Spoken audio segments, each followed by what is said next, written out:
ใครละแบบอ๋อสบายดีกันกราบสบายดีพูดแล้วเนาะอ่ะมื้อนี้เนาะคันมาพร้อมกวนชาแนลนี้ก็ต้องมาเรื่องการแต่งหน้าแน่นอนเนาะมื้อนี้มาในรูปแบบว่าคันซิว่าหวานใสเกือบโบเชิงเนาะโบมีการกรีดอายไลเนอร์แต่ว่าเป็นการแต่งแบบเรียบง่ายแต่ว่าออกมาแบบงามบอโบฮู้ต้องถามคอมเมนต์ก่อนว่างามหรือบ่งามเนาะโอเคเนาะหลังจากนี้กับเบ้าหลายไปเบิ่งกันเลย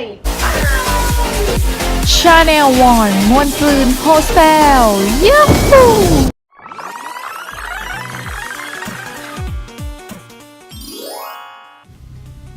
โอเคขั้นตอนแรกกันเลยเนาะเราจะมาลงพรายเมอร์กันก่อนเพื่อเป็นการเบลอหุ้มคุมขนแล้วให้เครื่องสำอางจับติดทนนานได้ดีและให้ได้หน้าโกลและไบรท์ขึ้นไปอีกเนาะต่อไปเลยตามด้วยแป้ง Beauty Lush ปกปิดบางเบาคุมมันกันน้ำกันเหงื่อคือบอกเลยว่าเลิศมากภายมีห้อยสิวในไส้ได้เลิศมากนอกจากหน้ามองข้ามใจจะกลายเป็นหน้าใสและขาวแบบโปรยกันเลยเด้อ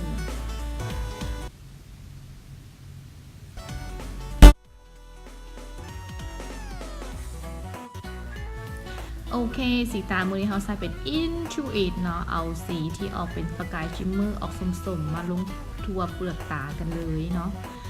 หลังจากนั้นเขาจะใส่สีออกเป็นน้ำตาลเนาะออกทองเพื่อมาคัดเบ้าให้เบ้าตาเขาชัดเจนขึ้นเนาะและเพิ่มเติมเพื่อความชัดเจนเนาะเขาเอาสีที่เกือบว่าดำออกเข้มๆมาเบรนด์เนาะแล้วก็คัดเบ้าไปแล้วก็ทั้งตาลุมและตาทึมเพื่อให้ตาคมเข้มเนาะเพื่อให้เห็นเบ้าตาได้ชัดเจนนะจ๊ะสาว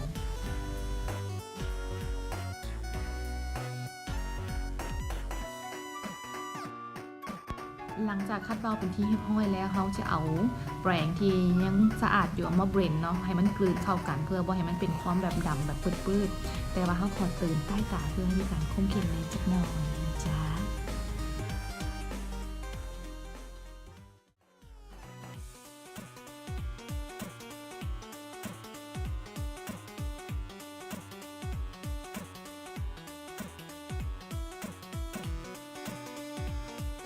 เดี๋ยวขั้นตอนต่อไปต้องติดขนตาเนาะเป็นสิ่งที่ขาดบ่ได้เป็นของยี่ห้อลูกของชื่อแพร่เนาะไส้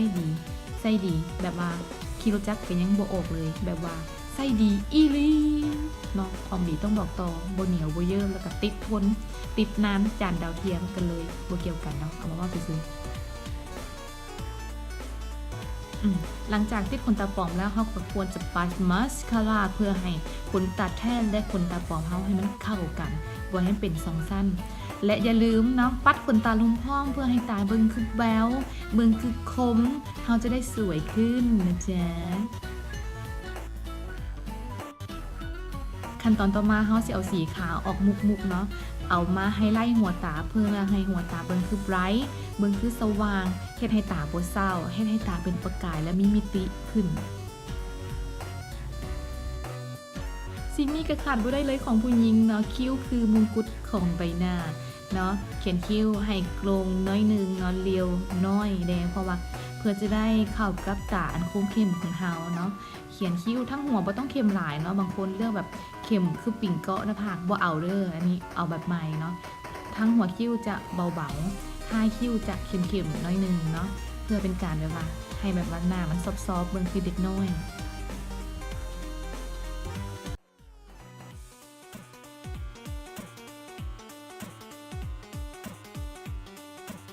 อันนี้เคล็ดลับเนาะเป็นเคล็ดที่โบราณก็ว่าได้เอาเจลเนาะใส่ผมผู้ชายนี่แหละเอามาใส่กับแปรงปัดคิ้วเนาะแล้วกับปัดหัวคิ้วเพื่อให้คิ้วมันฟุ้งและก็ที่สำคัญคือมันจะได้เบิ่งเป็นคือธรรมชาติถ้าเอาใส่มาสคาร่ามันก็จะดำเกินไปเนาะอันนี้ใช้ดีต่อไปคือขั้นตอนการปัชแก้มเขาจะใช้ปัชออนเนาะเป็นสีออกบัวเบาๆเนาะเพื่อเป็นเนื้อครีมเพื่อให้ผิวมันเบิ่งคือธรรมชาติเนาะตาคมเข้มแล้วก็ต้องมีสีแก้มที่นวลและก็คือธรรมชาติไปพร้อมๆกันเนาะที่สำคัญคือติดทนติดนานพร้อม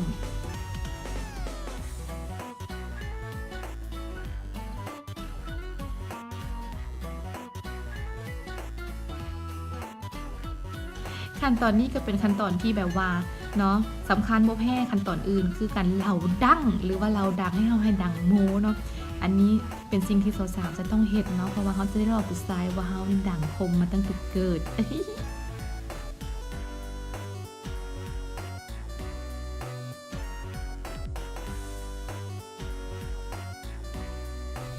เขาจะใส่สีกาวที่เป็นประกายมุกๆที่เขาไฮไลท์หัวตาเอามาไฮไลท์ดังเพื่อให้ดังแบบว่ายิงโด่งโม้ขึ้นไปอีกต่อมาด้วยลิป Beauty Lush เนาะเบอร์08เนาะอันนี้ทาแล้วใส่มือเบรนเพื่อให้แบบว่ามันกลืนขอบปากภายที่ขอบปากดำๆเนี่ยมันต้องใส่มือเกลี่ยเพื่อบ่ให้คนขอบปากที่ดำค่ำต่อมาเฮาใส่ลิปเบอร์07เนาะเพื่อทาด้านในเพื่อให้มันเป็นแบบออมเบรแบบเกาหลีก็ว่ากันไปเนาะ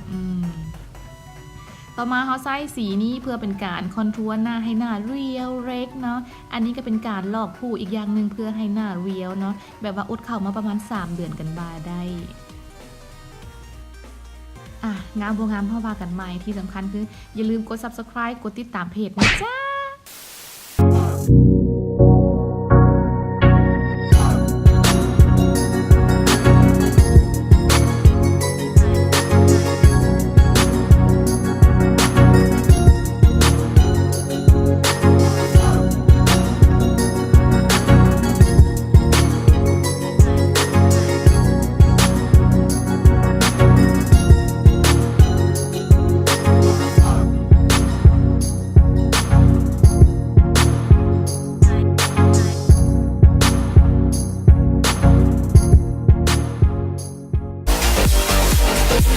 Chanel One มวนซืนโฮสเทลยูฮู